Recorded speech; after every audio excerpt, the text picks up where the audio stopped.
Jam 2 pagi, aku terbangun oleh pesan tukang laundry langgananku. Cepat pergi dari rumah atau kau akan menyesal nanti. Saat aku kembali jam 7 pagi, kulihat rumahku dari kejauhan, dan aku langsung histeris. Apa yang sebenarnya terjadi? Siapa sebenarnya tukang laundry itu? Dan mengapa aku merasa selama ini aku yang salah menilai semua orang? Sahabat semuanya, sebelum kita memulai cerita ini, tuliskan dulu di kolom komentar, dari kota mana kalian menonton. Semoga yang like dan yang menonton video ini sampai habis masuk surga, serta mendapatkan rezeki berlimpah, dunia akhirat, amin amin ya robbal alamin. Jam 2:04. Aku terbangun bukan karena mimpi buruk atau suara aneh, tapi karena ponselku bergetar. Layarnya menyala dalam gelap. Nama pengirimnya membuatku mengernyit. Pak Bayu, Laundry. Aku bahkan tidak sadar sebelumnya bahwa nomornya tersimpan di ponselku. Kupikir mungkin dia salah kirim atau ada barangku yang tertinggal. Tapi isi pesannya membuat jantungku berhenti sepersekian detik. Cepat pergi dari rumah atau kau akan menyesal nanti. Itu saja. Tanpa penjelasan. Tanpa tambahan kata. Jantungku mulai berdebar. Aku menatap layar ponsel tanpa berkedip, berharap ada pesan susulan. Tapi tidak ada. Ku geser ke atas, membaca ulang pesannya, memastikan aku tidak salah baca. Tapi kalimat itu tetap sama, seakan menancap dalam pikiranku. Aku mencoba meneleponnya. 1 kali, 2 kali. Tidak aktif. Bahkan centang pesan pun tidak berubah biru. Di luar, malam masih gelap. Kota masih tertidur. Tapi rasa tenang yang biasanya aku rasakan di rumah ini lenyap, digantikan perasaan tidak nyaman yang merayap perlahan. Aku berdiri dari tempat tidur, membuka sedikit tirai jendela. Jalanan sepi. Tidak ada suara. Tapi entah kenapa, suasana terasa salah, terlalu hening. Seperti sebelum badai besar. Aku menatap sekeliling kamar. Semua terlihat biasa. Lampu tidur, rak buku, setrika, meja kerja. Tapi kali ini, semuanya terasa asing. Seakan bukan tempatku sendiri. Aku mencoba menenangkan diri. Berpikir logis. Mungkin Pak Bayu salah kirim. Atau sedang stres. Tapi, kenapa kalimatnya begitu serius? Dan kenapa sekarang? Aku mulai merasa sesak. Seakan udara di kamar ini berubah jadi lebih berat. Lalu aku mendengar sesuatu. Bunyi kecil, seperti letupan halus dari arah dapur. Aku terdiam. Tidak bergerak. Lalu suara itu terdengar lagi. Seperti gesekan ringan, entah dari pintu atau jendela. Aku tak tahu pasti. Aku tidak menunggu lebih lama. Dengan tangan gemetar, aku ambil kunci motor, dompet, dan jaket tipis. Kubuka pintu depan perlahan, berusaha tidak menimbulkan suara. Angin malam menerpa wajahku saat keluar. Udara dingin menusuk, tapi lebih baik daripada tetap di dalam rumah dengan segala ketidakpastian. Aku hidup sendiri. Tidak ada yang bisa aku tanyakan. Tidak ada yang bisa aku bangunkan. Tetanggaku di sebelah tidak terlalu akrab. Lagi pula, siapa yang mau digedor jam segini hanya karena pesan dari tukang laundry? Aku tancap gas, menuju tempat kos adikku yang tidak jauh. Sepanjang jalan, kepalaku penuh dengan pertanyaan. Apa maksud pesan itu? Apa yang sebenarnya terjadi? Kenapa Pak Bayu memperingatkanku? Dan yang paling membuatku takut, bagaimana dia tahu ada sesuatu yang berbahaya? Sampai di kos adik, aku tidak langsung masuk. Aku hanya duduk di motor, diam beberapa menit. Mencoba menghubungi Pak Bayu lagi. Masih tidak aktif. Lalu aku mengirim pesan balasan. Pak Bayu, maksudnya apa? Ada apa? Saya sudah keluar dari rumah. Tak ada balasan. Aku menunggu. Mataku mengarah ke layar ponsel terus-menerus. 1 menit. 2 menit. 10 menit. Tetap sunyi. Akhirnya aku masuk ke kamar adik. Dia belum tidur. Terlihat kaget dengan kedatanganku tapi tak banyak bertanya. Mungkin karena wajahku menunjukkan bahwa ada hal serius. Aku hanya bilang, aku nginep sini dulu ya. Dia mengangguk, walau bingung. Aku tidak bicara banyak. Tak ada kata yang bisa menjelaskan semua ini. Aku tidur dengan gelisah. Tubuhku lelah. tapi pikiranku menolak tenang. Perasaan bahwa sesuatu sedang tidak benar terus membebani dadaku. Aku bahkan sempat berpikir untuk kembali ke rumah saat itu juga. Tapi entah kenapa, hatiku menolak. Jam menunjukkan pukul 6.30 pagi. Cahaya matahari mulai merambat pelan lewat jendela. Aku memutuskan untuk kembali ke rumah. Ingin memastikan semuanya baik-baik saja. Siapa tahu aku hanya terlalu panik semalam. Siapa tahu semua ini cuma kebetulan yang aneh. Di jalan, suasana pagi masih tenang. Seperti biasa. Orang mulai keluar rumah. Lalu lintas mulai ramai. Tapi saat aku berbelok ke gang menuju rumahku, aku langsung menarik napas dalam-dalam. Aku berhenti 50 meter sebelum rumah. Motor kuturunkan kecepatannya. Aku tidak bisa percaya apa yang kulihat. Rumahku tidak ada. Bukan hanya kosong, tapi tidak ada bekasnya sama sekali. Tanah itu bersih, seolah tidak pernah berdiri bangunan di sana. Ada papan bertuliskan, tanah milik PT Mitra 1 dilarang masuk. Tanah itu diratakan. Rapi. Tidak ada puing. Tidak ada reruntuhan. Bahkan tidak ada bekas fondasi. Aku turun dari motor. Langkahku pelan. Jantungku berdetak keras. Sekitar mataku berkunang. Pusing. Semua terasa seperti mimpi buruk yang belum selesai. Aku melihat ke kiri dan kanan. Rumah tetanggaku masih ada. Tapi, anehnya, wajah-wajahnya asing. Mereka menatapku seolah aku orang yang tersesat. Tidak ada satupun yang menyapaku. Tidak ada yang mengenaliku. Bahkan ibu-ibu yang biasanya menjemur pakaian di pagi hari. Tidak ada. Aku ingin menjerit, tapi tenggorokanku tercekat. Tangan gemetar. Keringat dingin mulai membasahi leher. Apa ini? Apa yang sedang terjadi? Rumah itu adalah hidupku. Tempat aku pulang, tempat aku tertawa, tempat aku menangis, dan sekarang hilang begitu saja. Seolah tidak pernah ada. Pikiranku kacau. Tapi satu hal yang terus terngiang. Cepat pergi dari rumah atau kau akan menyesal nanti. Pak Bayu tahu. Tapi bagaimana? Aku memejamkan mata, berusaha menenangkan diri. Berusaha mengingat apakah aku sedang bermimpi. Tapi udara pagi ini terlalu nyata. Suara burung. Klakson motor. Angin yang menyentuh kulitku. Semua nyata. Lalu aku buka mata, dan saat menoleh ke motorku, aku melihat sesuatu yang membuatku kembali tercekat. Tas laundry.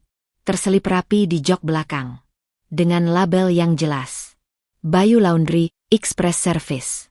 Dan di dalamnya, ada sesuatu yang tidak aku bawa semalam. Sebuah handphone. Dan di layarnya, hanya ada satu tulisan. Kalau kamu baca ini, berarti semua sudah dimulai. Kupandangi ponsel di dalam tas laundry itu. Layarnya gelap, tapi saat ku sentuh, langsung menyala. Tidak terkunci. Tidak ada sidik jari. Tidak ada pola. Seperti memang disiapkan agar aku bisa membukanya dengan mudah.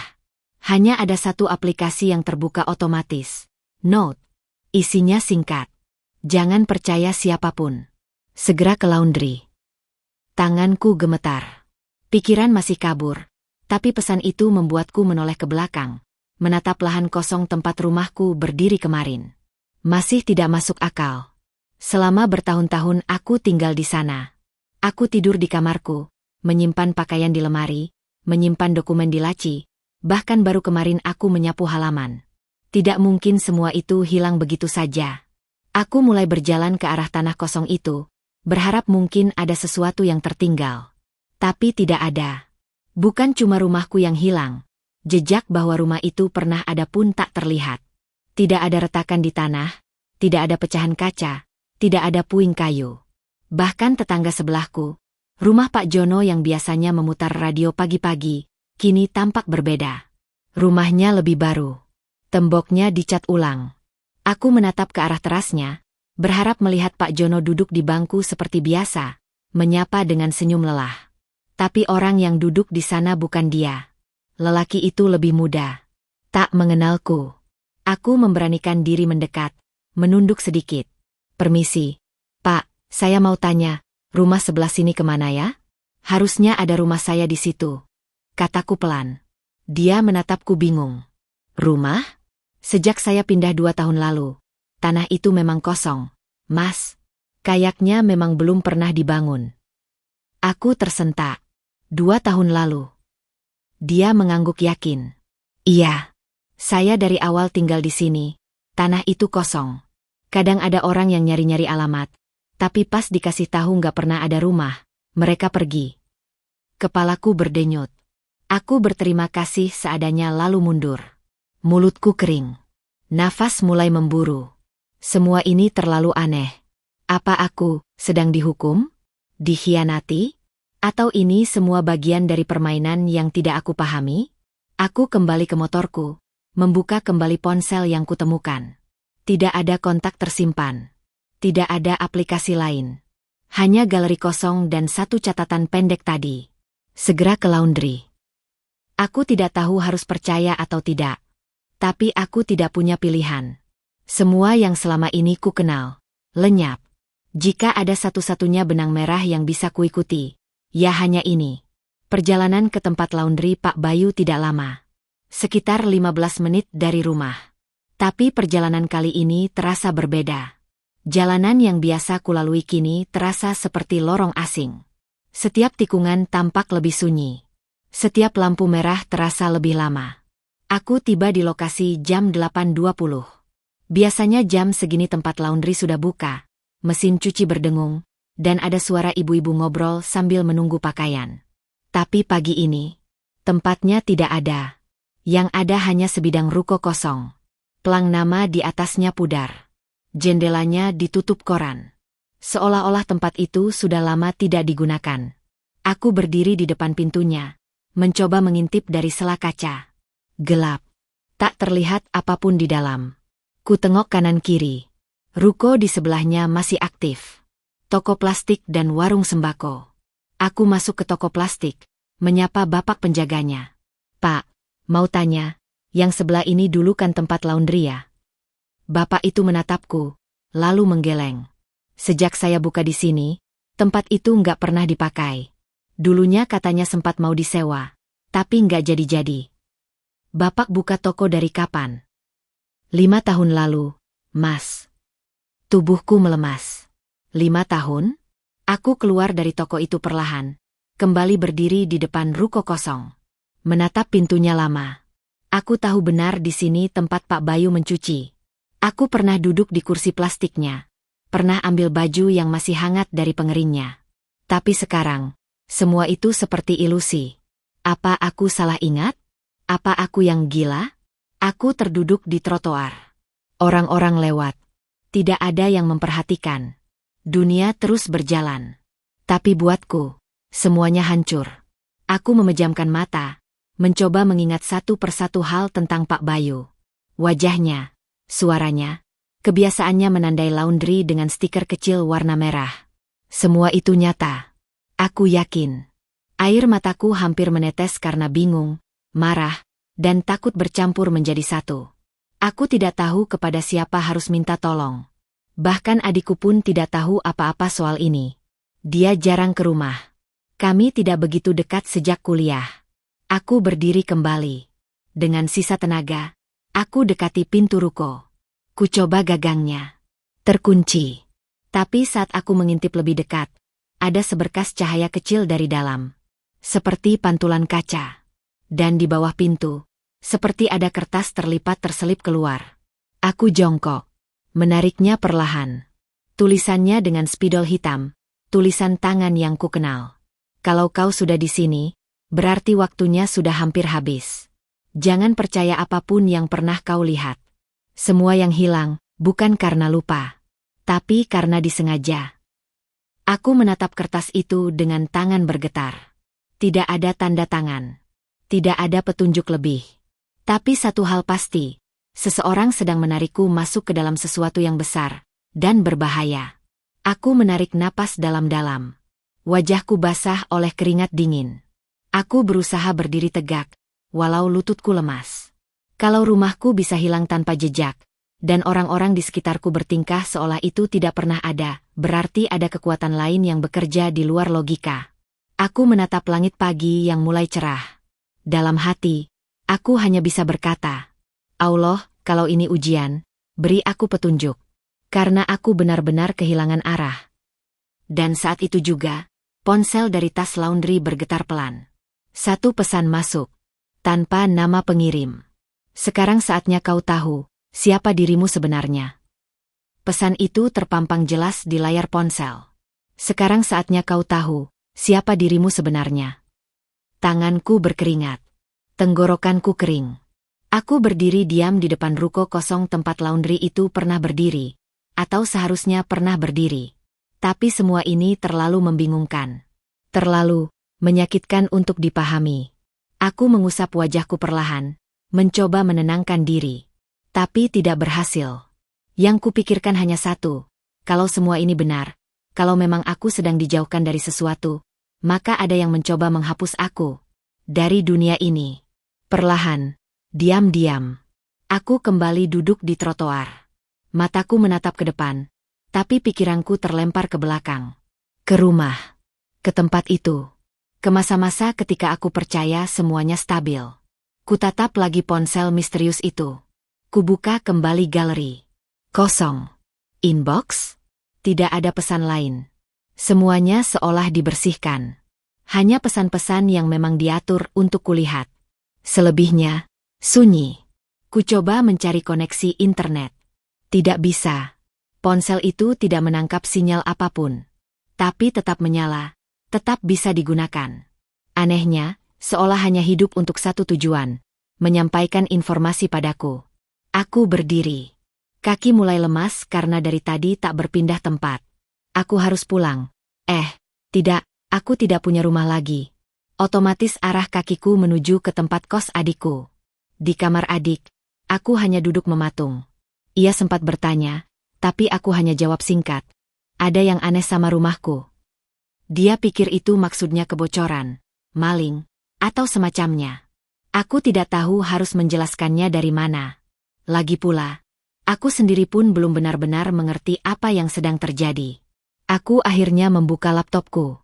Kubuka Google Maps. Kucari alamat rumahku. Dan di sana, benar-benar kosong. Tidak ada label rumah. Tidak ada review tempat tinggal. Hanya sepetak tanah kosong dengan catatan kecil. Lahan milik pengembang. Aku klik Street View. Bahkan dalam tangkapan gambar bertahun-tahun lalu, tidak ada rumahku. Hatiku mencelos. Seluruh tubuhku mulai dingin. Aku merasa seperti dicabut dari hidupku sendiri. Kupikir mungkin aku bisa membuka kembali semua bukti, foto-foto rumah di HP-ku sendiri. Aku buka galeri.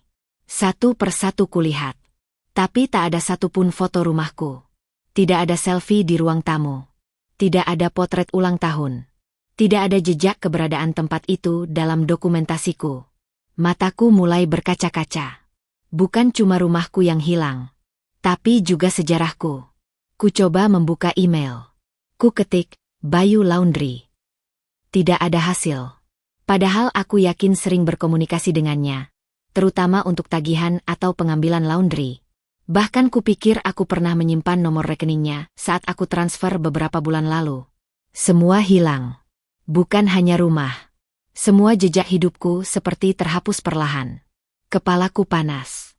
Nafasku mulai sesak. Aku bangkit. Keluar dari kamar. Tidak menjawab saat adikku bertanya aku mau kemana. Aku harus memastikan bahwa aku bukan satu-satunya yang mengingat semua ini. Aku telpon teman kerjaku. Namanya Dedi. Dia pernah main ke rumahku 2 kali. Pernah duduk di ruang tamu. Bahkan makan nasi goreng buatan warung langgananku di ujung gang. Dedi, lu inget rumah gue kan? Tanyaku tanpa basa-basi. Rumah? Maksud lo apartemen yang di Jalan Guntur? Aku terdiam. Gue gak tinggal di apartemen. Gue tinggal di rumah, di daerah Sukajadi. Hah? Sejak kapan? Gue dari awal kenal lu, rumah lu apartemen kecil itu, yang dekat masjid, lantai 3. Lo bercanda kan? Lah? Enggak. Ada apa sih sebenarnya? Aku langsung matikan panggilan. Dadaku seperti ditindih batu. Sulit bernapas. Sulit berpikir. Aku coba telepon teman lain. Mantan pacar, rekan komunitas, bahkan kenalan lama. Semua jawabannya sama.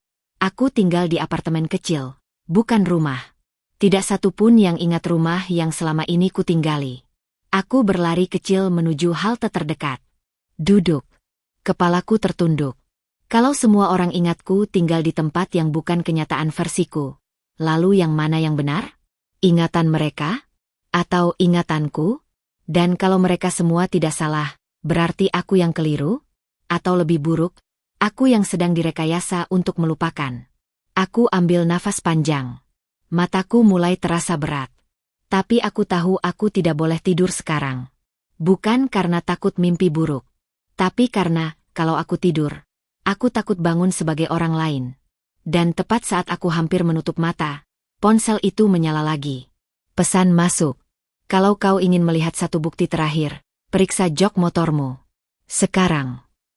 Aku terbangun seketika. Bergegas menuju tempat motorku terparkir. Jantungku seperti mau copot. Kubuka jok. Awalnya tidak ada yang aneh. Sampai akhirnya aku melihat kantong plastik bening kecil, terselip di sudut belakang. Di dalamnya, satu benda bulat kecil seperti flash disk. Dan sebuah label kertas yang hanya bertuliskan, "Inilah kenangan yang ingin mereka ambil darimu." Aku menggenggam benda itu erat. Aku tidak tahu isinya. Tapi kalau ini benar-benar milikku, maka bisa jadi ini satu-satunya kunci untuk membuka semua yang telah terkunci. Aku menatap ke langit sore yang mulai kelabu. Angin bertiup pelan. Suasana jadi terasa hampa. Seolah dunia sedang menarik jarak dariku. Dan untuk pertama kalinya, aku merasa sendiri di dunia yang tidak mengenalku. Allah, kalau memang aku sedang diuji, tunjukkan apa yang harus kulakukan. Karena aku merasa seperti bayangan yang tidak punya wujud. Flash disk kecil itu kuletakkan di meja. Aku menatapnya lama, seolah menunggu benda itu berbicara. Tapi tetap diam. Tak ada suara, tak ada petunjuk, hanya sepotong kertas kecil yang menempel di plastiknya. Inilah kenangan yang ingin mereka ambil darimu. Kata mereka mulai bergema di kepalaku. Siapa mereka? Kenapa harus mengambil kenanganku? Apa salahku? Aku coba colokkan flash disk itu ke laptop. Lampu indikatornya menyala. Folder kosong. Tapi setelah beberapa detik, satu file muncul. Namanya aneh, hanya gabungan angka dan huruf. Tapi aku klik juga. Isinya, video. Tangan kiriku refleks menahan meja. Tubuhku tegang. Di layar, terlihat seorang anak kecil sedang tidur di atas kasur dengan sprei bergambar dinosaurus. Di pojok ruangan, terlihat seorang pria, membungkuk, menatap si anak. Aku menatap wajah pria itu. Itu Pak Bayu. Namun lebih muda. Rambutnya belum beruban, tubuhnya lebih tegap. Tapi sorot matanya tidak berubah. Tenang, fokus, dan penuh beban. Di belakangnya, ada kalender tua tahun 2004. Ini berarti rekaman itu sudah sangat lama. Si anak kecil itu terlihat sangat mirip denganku. Kepalaku mendadak berat. Perutku mual. Aku mundur dari layar. Napasku memburu. Kupaksa menonton lagi. Pak Bayu dalam video itu bicara pelan, hampir seperti berbisik.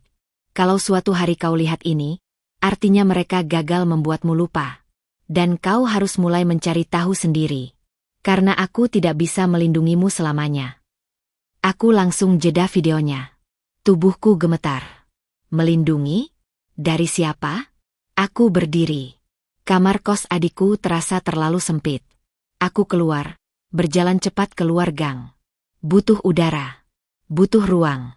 Tapi meski sudah di luar, dadaku tetap sesak. Rasanya seperti ditindih puluhan pertanyaan yang tak punya jawaban. Kupandangi langit sore yang mulai gelap. Angin membawa bau tanah.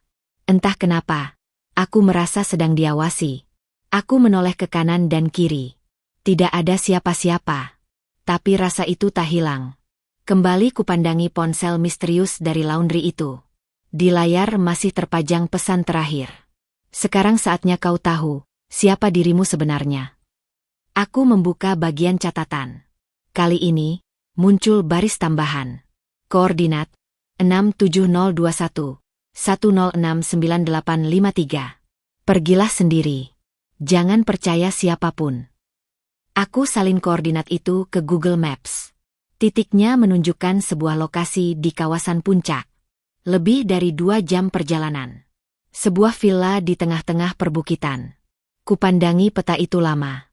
Kenapa tempat itu? Apa hubungannya dengan semua ini?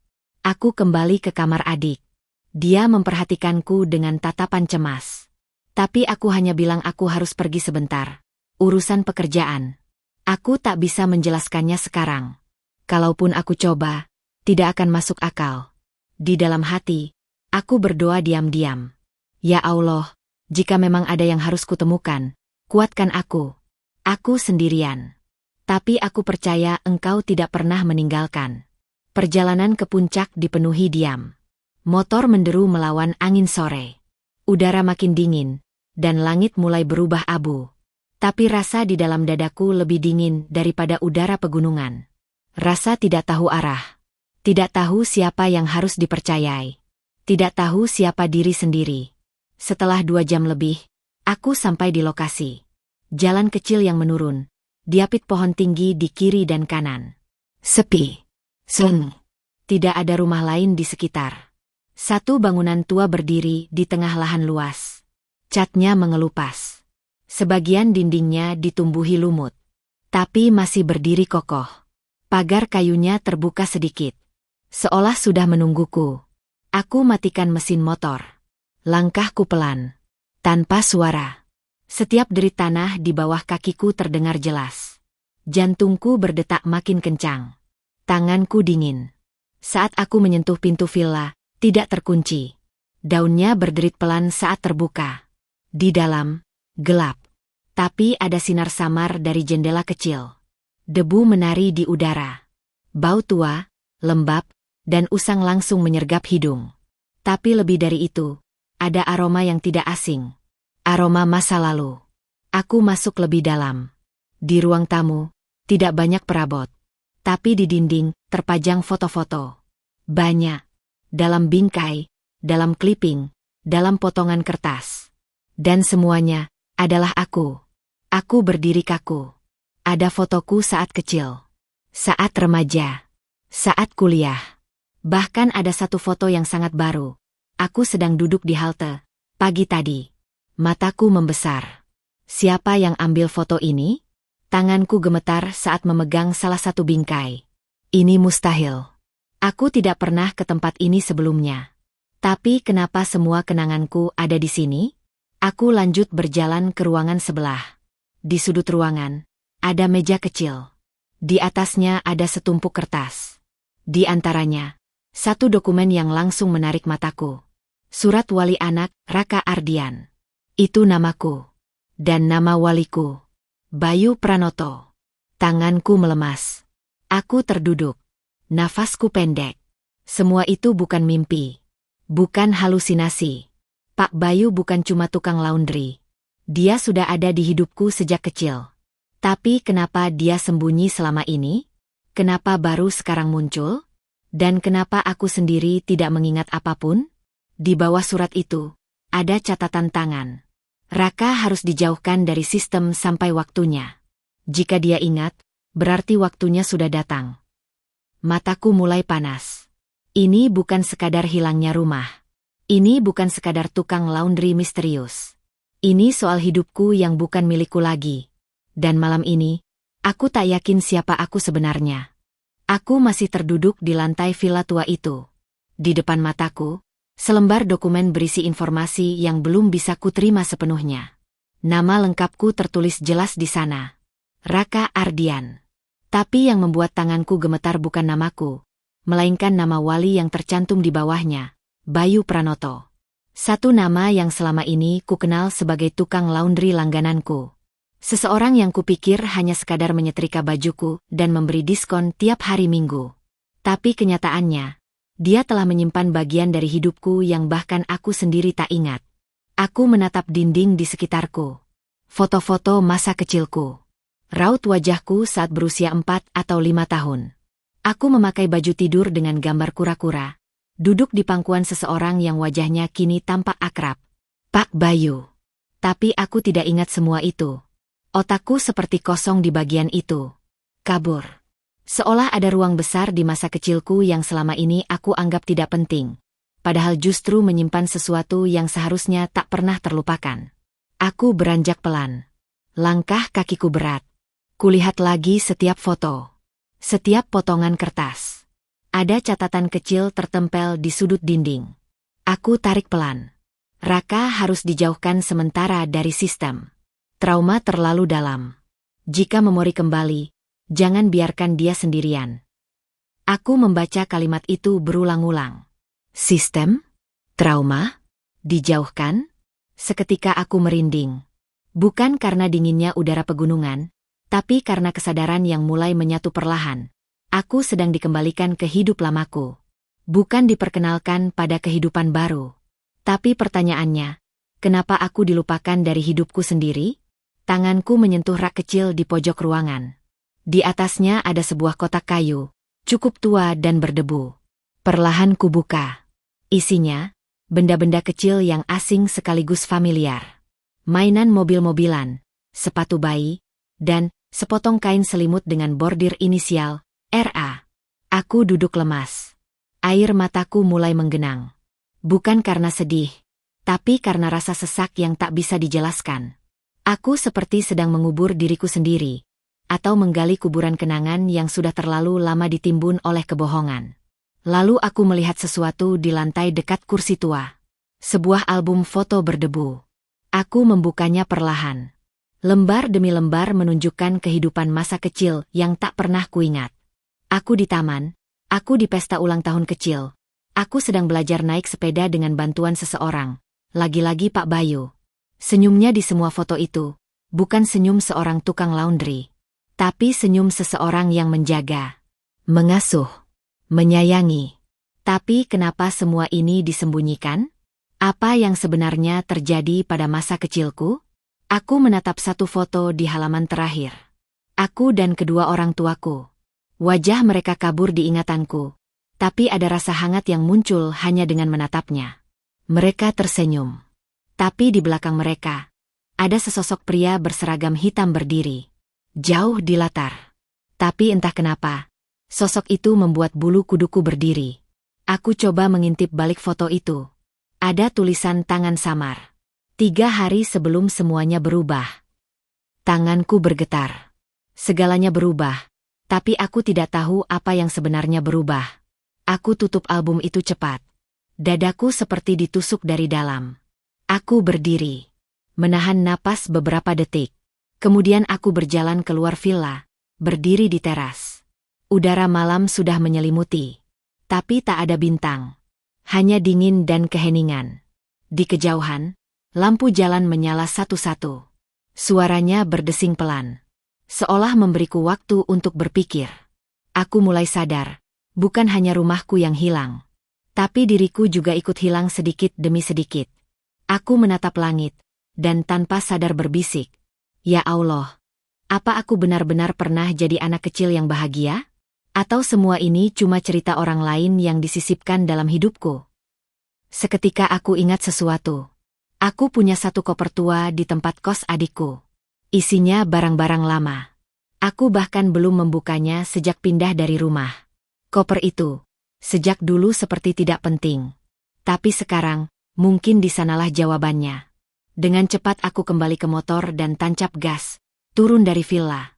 Udara malam menusuk kulit, tapi pikiranku jauh lebih dingin. Semua ingatan mulai muncul seperti serpihan pecahan kaca, tajam, menyakitkan, tapi satu persatu mulai tersusun jadi bentuk. Sesampainya di kos, aku langsung masuk kamar tanpa bicara. Kubuka koper itu dengan tangan gemetar. Kunci kecilnya masih tersimpan di saku dalam tas ranselku. Klik. Bau lama menyambutku. Kertas, kain, dan barang-barang usang. Dan di bagian bawah, ada bingkai foto kecil yang terbungkus kain flanel. Kubuka pelan. Itu foto Pak Bayu dan aku. Di depan rumah yang sama yang sekarang telah menghilang. Di balik bingkai, ada secarik kertas tergulung. Kubuka. Tulisan tangan Pak Bayu. "Kalau kau temukan ini, berarti mereka sudah mulai bergerak lagi. Ingatanmu akan berusaha ditarik kembali. Tapi ingat, tidak semua kebenaran harus kau kejar sampai habis. Karena terkadang, Justru kebenaran itu yang bisa menghancurkanmu. Aku terduduk. Antara ingin tahu dan takut tahu. Antara percaya dan ragu. Antara jadi diriku, atau seseorang yang bahkan tidak kukenal. Malam itu, aku duduk di lantai. Di antara koper terbuka, foto-foto lama, dan potongan-potongan hidup yang entah sejak kapan dijauhkan dariku. Dan untuk pertama kalinya, aku merasa takut mengenal diriku sendiri. Malam itu aku tidak tidur. Mataku memandangi langit-langit kamar kos dengan tatapan kosong. Udara terasa pengap walau jendela terbuka. Koper tua di sampingku belum ditutup. Isinya masih berserakan. Foto, surat, benda kecil yang semua membawa satu pesan. Aku bukan orang yang kukira selama ini. Kepalaku penuh. Seakan ribuan suara bicara bersamaan di dalam pikiranku. Tapi suara terkuat di antara mereka adalah milik Pak Bayu. Tidak semua kebenaran harus kau kejar sampai habis. Tapi bagaimana aku bisa berhenti sekarang? Mereka telah mengambil rumahku. Mereka telah memotong masa laluku. Mereka menghapusku dari hidup yang seharusnya milikku sendiri. Apa aku harus diam saja? Tidak. Aku tidak bisa. Pagi harinya, saat matahari baru saja muncul, aku memutuskan kembali ke villa di puncak. Ada bagian dari tempat itu yang belum sempat kusentuh semalam. Ruangan yang pintunya terkunci di sebelah rak buku tua. Dan entah kenapa, aku merasa jawabannya ada di sana. Perjalanan pagi itu lebih cepat. Jalanan masih sepi. Kabut tipis menggantung rendah di antara pepohonan. Motor kuparkir di luar pagar. Aku berjalan cepat ke dalam, langsung menuju ruangan yang semalam tak sempat kubuka. Kupaksakan gagangnya. Masih terkunci. Mataku menyapu sekeliling. Di bawah tangga tua, ada kotak perkakas. Aku menemukannya semalam tapi tidak sempat memeriksa isinya. Setelah kubongkar, ada obeng, palu, dan satu kunci duplikat berkarat. Kucoba satu persatu. Dan kunci itu berhasil. Pintu terbuka dengan suara decit panjang, seperti memekik perlahan setelah lama dipaksa diam. Aku menyalakan senter dari ponsel. Ruangan itu ternyata ruang bawah tanah. Tangga menurun dengan dinding bata kiri kanan.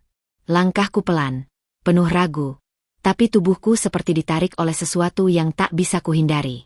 Seperti ada yang memanggil dari dasar lorong itu. Begitu sampai di bawah, aku berdiri mematung. Ruangan itu penuh dengan komputer, layar monitor, berkas, dan kabel berserakan. Semuanya terhubung ke satu sistem besar. Di tengahnya, ada meja kerja dengan banyak catatan yang bertumpuk. Di salah satu layar, sebuah logo muncul. Bentuknya seperti simbol atom, tapi di tengahnya ada huruf kapital, S. Di bawahnya, tulisan kecil. Sistem penyesuaian identitas, kontrol emosi, proyek bersih. Napas tercekat di tenggorokanku. Mataku menatap layar lain yang sedang menjalankan semacam video presentasi internal. Aku tekan spasi. Videonya dimulai. Seorang pria berseragam formal muncul di layar. Ia berbicara dengan nada tenang, seperti membaca briefing. Proyek Bersih adalah inisiatif nasional yang bertujuan menghapus individu dengan trauma berat dari sistem sosial aktif. Proses dilakukan dengan penghapusan data, manipulasi memori, dan penanaman identitas baru. Subjek akan diarahkan ke kehidupan netral, jauh dari pemicu lama, demi kestabilan psikologis dan keamanan publik. Tanganku mengepal. Aku, salah satu dari mereka? Kupandangi layar tanpa berkedip. Tubuhku membeku. Kata-kata itu menggema di kepala. Penghapusan data. Manipulasi memori. Penanaman identitas baru. Apa aku bukan Raka yang sesungguhnya? Apa semua kehidupanku yang sekarang hanya hasil rekayasa? Aku telusuri catatan-catatan di meja. Ada banyak nama, banyak kode, tapi hanya satu folder yang tertulis dengan spidol merah. Subjek, era. Tanganku gemetar saat membuka isinya. Ada semua data diriku. Foto-foto, hasil observasi, evaluasi psikologi, bahkan grafik kestabilan emosi per bulan. Di salah satu halaman tertulis, subjek mengalami trauma berat pada usia 8 tahun. Diduga menyaksikan peristiwa kehilangan orang tua secara langsung. Potensi disasosiasi tinggi. Rekomendasi: bersihkan penuh, tanam ulang identitas. Tangisku pecah. Bukan karena aku lemah, tapi karena aku tidak diberi kesempatan memilih. Mereka mencabut masa kecilku. Mereka menulis ulang siapa aku. Lalu menaruhku dalam kehidupan yang tidak pernah kuminta. Dengan nama, pekerjaan, dan tempat tinggal palsu. Kupukul meja itu dengan keras. Napasku tercekat. Aku merasa dikhianati oleh dunia. Oleh sistem yang seharusnya melindungi, bukan membungkam. Aku menyisir bagian belakang ruang bawah tanah. Ada lemari arsip. Di dalamnya, aku temukan surat-surat manual, semacam log pengawasan. Di salah satunya, kutemukan tulisan tangan Pak Bayu. Subjek era mulai menunjukkan kebocoran memori. Waktu singkat sebelum identitas lama kembali menyatu. Akan segera kutarik keluar sebelum sistem mengambilnya lagi. Mataku berkaca-kaca. Ternyata Pak Bayu bukan hanya tukang laundry. Dia adalah penjaga terakhir ingatanku yang sesungguhnya. Mungkin satu-satunya yang tidak setuju aku dilupakan. Dan dia menyelamatkanku dengan cara yang tidak pernah bisa kubalas. Pesan jam 2 pagi itu adalah alarm terakhir. Aku terduduk di lantai ruang bawah tanah itu. Lelah, kacau, marah, tapi juga perlahan sadar. Selama ini aku bertanya-tanya. Kenapa rumahku bisa menghilang? Kenapa semua orang tidak mengenalku? Kenapa tidak ada bukti aku pernah tinggal di sana? Jawabannya satu. Karena memang ada yang menghapusku secara sistematis. Aku menatap layar komputer terakhir. Ada satu perintah di dalam sistem. Reset identitas RA tertunda. Aku hampir memencet tombol itu. Entah karena emosi atau ingin tahu apa yang terjadi. Tapi tanganku terhenti. Detak jantungku makin cepat. Karena di pojok kanan bawah layar, ada hitung mundur. Pukul 00:17:28. Dan label di bawahnya tertulis. Sistem akan aktif ulang. Aku mundur perlahan. Tubuhku terasa lemas. Tidak hanya karena kelelahan, tapi karena sesuatu yang jauh lebih besar telah dimulai. Dan aku tidak tahu apakah aku masih sempat menghentikannya. Waktu itu terus berkurang. Di layar komputer yang menyala redup di ruang bawah tanah villa itu, hitungan mundur seperti berdetak bersamaan dengan jantungku. Setiap detik membawa tekanan.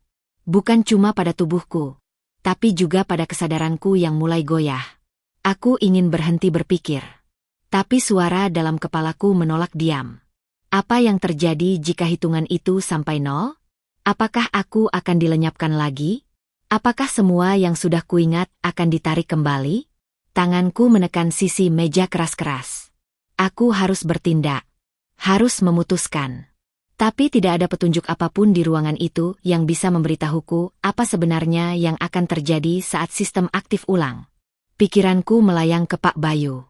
Kenapa dia tak pernah muncul lagi sejak pesan terakhir itu? Kenapa ia tak menemuiku langsung? Jika benar dia menyelamatkanku, kenapa dia menyerahkan semua ini sendirian padaku? Aku berjalan ke pojok ruangan. Mataku menangkap satu laci kecil di bawah tumpukan catatan. Kutarik perlahan. Di dalamnya, ada sebuah walkie-talkie tua. Warnanya sudah pudar, tapi saat kubalik, ada catatan menempel. Jika sistem mulai bergerak, ini satu-satunya jalur yang belum disadap. Aku segera menyalakannya. Cekrek. Suara dengung kasar memenuhi udara. Tak lama, suara pelan muncul, terdengar sangat lemah. Raka, jika kau bisa dengar ini, jangan biarkan sistem menyalin ulang. Ruangan inti ada di balik panel logam, pecahkan sebelum. Suara itu terputus. Aku langsung menoleh ke sekeliling. Panel logam? Aku menyorotkan senter ke seluruh sisi ruangan bawah tanah. Sebagian besar dinding hanya bata tua. Tapi di sisi kanan, di balik rak berdebu, aku melihat lembaran logam menempel ke dinding. Warnanya sedikit berbeda. Aku geser rak itu dengan seluruh tenaga. Debunya langsung beterbangan. Di baliknya, benar, panel logam berbentuk persegi, dengan 4 baut besar di setiap sudutnya. Tanpa pikir panjang, aku ambil obeng dari kotak sebelumnya dan mulai membukanya satu-satu. Tangan gemetaran. Nafas tak teratur. Pukul 00:09:41. Keringat membasahi leherku. Begitu panel terbuka, di baliknya ada kotak kecil seperti berangkas. Di tengahnya, tombol merah dan indikator sensor retina. Aku tak tahu ini akan apa. Tapi jelas, ini bukan sistem biasa. Ini sistem yang tidak ingin diketahui publik. Aku menatap tombol merah itu. Tak ada petunjuk. Tak ada instruksi. Lalu, tiba-tiba layar utama komputer menyala terang. Dan di sana, muncul wajah seseorang. Aku. Tapi bukan diriku sekarang.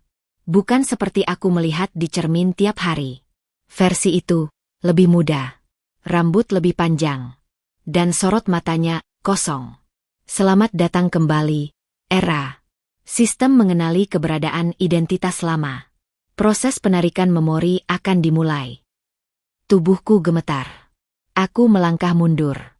Layar kembali menampilkan proses. Sinkronisasi data awal. 25%. 34%. Aku tahu, jika ini selesai, semua yang baru saja aku temukan akan lenyap. Ingatan yang baru pulih akan diseret kembali ke kegelapan. Aku harus pilih. Menekan tombol merah dan mungkin menghentikan proses. Atau diam. Dan kehilangan diriku untuk kedua kalinya. 64%. Wajah Pak Bayu terlintas. Wajah masa kecilku. Rumah yang hilang. Semua yang selama ini kutertawakan sebagai keanehan biasa, sebenarnya adalah peringatan kecil dari hidup yang ingin dilupakan. Aku genggam sisa keberanianku. Lalu, aku tekan tombol merah itu. Seketika seluruh ruangan bergetar pelan. Layar berkedip cepat. Huruf-huruf muncul dengan cepat. Manual override dijalankan. Sistem berhenti. Sinkronisasi dibatalkan. Keamanan identitas diaktifkan. Aku terduduk. Nafasku pecah dalam isakan kecil. Mataku panas. Aku tidak menang karena tahu segalanya. Aku menang karena berani menolak dilupakan. Ruangan kembali tenang. Tapi di tengah keheningan itu, satu suara terdengar dari speaker kecil. Kau melanggar protokol, Raka. Ini bukan pilihan yang bisa diambil seenaknya. Sistem akan datang mencarimu. Kalimat itu membuatku gemetar lagi. Tapi kali ini bukan karena takut. Tapi karena aku tahu, permainan belum selesai. Aku berdiri perlahan. Menatap ke arah tangga keluar. Udara pagi menyambutku dengan kabut dingin dan sinar matahari pertama. Langkahku masih goyah, tapi untuk pertama kalinya, aku merasa aku berjalan sebagai diriku sendiri. Lalu ponsel laundry itu kembali menyala. Satu pesan masuk. Kau sudah memilih. Sekarang waktunya kau bertanya. Bukan hanya siapa kau sebenarnya, tapi kenapa kau dipilih jadi bagian dari ini. Langit pagi itu tak begitu cerah. Kabut tipis masih menggantung di sela pepohonan, menutup cahaya matahari yang seharusnya menyambut hangat. Tapi di dalam diriku, sesuatu mulai terasa lebih terang. Ponsel laundry di genggamanku baru saja menampilkan pesan terakhir. Kau sudah memilih. Sekarang waktunya kau bertanya, bukan hanya siapa kau sebenarnya, tapi kenapa kau dipilih jadi bagian dari ini. Aku menatap layar itu lama. Kata-kata yang singkat tapi seperti menampar batin. Benar. Selama ini aku sibuk bertanya tentang siapa diriku, tapi tak pernah berpikir, kenapa aku? Kenapa dari jutaan orang, hanya aku yang dihapus? Kenapa ingatan masa kecilku ditarik begitu dalam hingga aku tak bisa menggapainya? Apa yang sebenarnya aku lihat, atau lakukan, hingga semua ini dianggap perlu? Aku kembali masuk ke ruang bawah tanah. Lampu sistem masih menyala redup. Tapi semuanya tampak stabil. Tak ada suara peringatan. Tak ada alarm. Tapi di layar utama, muncul folder baru bernama Kode Hari Ketiga. Folder itu terkunci. Tapi di bawahnya, ada tulisan kecil. Akses hanya dibuka dengan verifikasi suara. Bayu Pranoto. Suara Pak Bayu. Aku terduduk. Harapan itu muncul lagi. Mungkin masih ada kesempatan bertemu dengannya. Mungkin dia belum terlalu jauh. Belum hilang sepenuhnya. Kupikirkan satu tempat terakhir. Satu tempat yang selalu terasa ganjil. Laundry itu.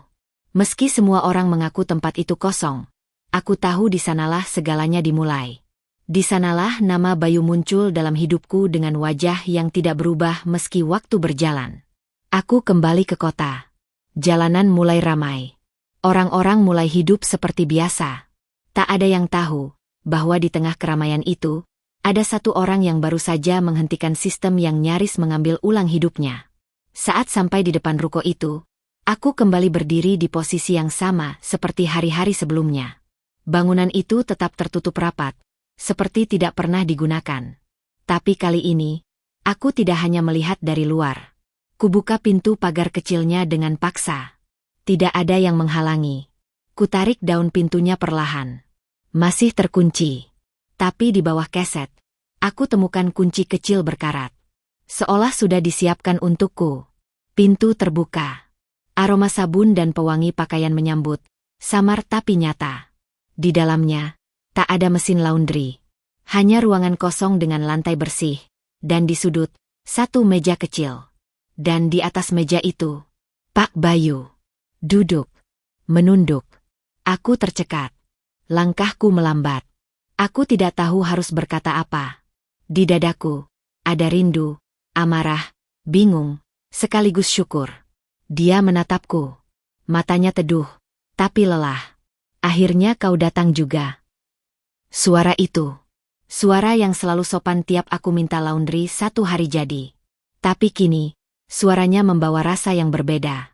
Penuh penyesalan. Maaf, aku tidak bisa lebih awal. Aku hanya bisa berdiri. Menatapnya. Kenapa semua ini terjadi, Pak? Tanyaku pelan. Ia menarik napas panjang.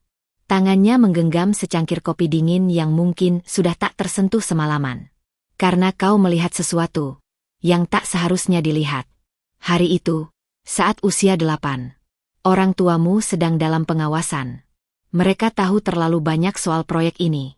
Dan saat sistem menyadari kau ikut terlibat, mereka menganggapmu ancaman kecil yang harus dihilangkan dari rantai. Jadi mereka dibunuh. Pak Bayu menunduk. Aku tak bisa menjawab itu. Tapi setelah kejadian itu, kau trauma berat. Tak bicara selama berbulan-bulan. Akhirnya, mereka tawarkan satu solusi. Bersihkan memori, tanam identitas baru. Aku menahan napas. Lalu kenapa kau selamatkan aku? Tanyaku. Karena aku yang mengasuhmu sejak kecil. Aku tahu kau bukan ancaman. Tapi aku tak punya kekuatan untuk melawan sistem. Jadi aku ikuti aturan. Tapi diam-diam, aku simpan semua kenanganmu. Kujaga agar suatu saat kau bisa pulang. Aku menangis. Tanpa suara.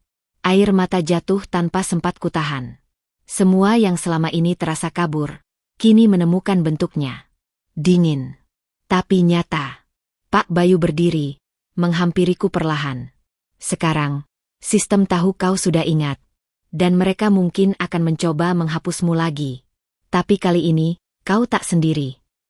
Ia memberikan rekaman suara. Gunakan ini untuk membuka folder terakhir di sistem.